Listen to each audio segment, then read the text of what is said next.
We were harassed at every turn, 2 Corinthians 7 verse 5.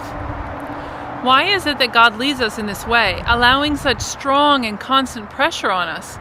One of his purposes is to show us his all-sufficient strength and grace more effectively than if we were free from difficulties and trials. We have this treasure in jars of clay to show that this all-surpassing power is from God and not from us, 2 Corinthians 4 verse 7. Have to say I like that one better. Another purpose is to bring us a greater awareness of our dependence upon him.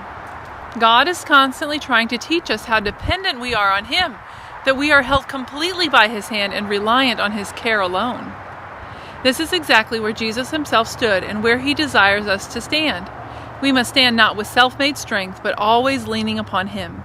And our stand must exhibit a trust that would never dare to take even one step alone. This will teach us to trust him more. There is no way to learn of faith except through trials. They are God's school of faith, and it is much better for us to learn to trust him than to live a life of enjoyment.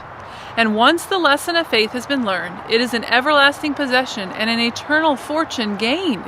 Yet without trust in God, even great riches will leave us in poverty. Why must I weep when others sing, to test the depths of suffering? Why must I work while others rest, to spend my strength at God's request? Why must I lose while others gain, to understand defeat's sharp pain? Why must this lot of life be mine, when that which fair seems is thine? Because God knows what plans for me will blossom.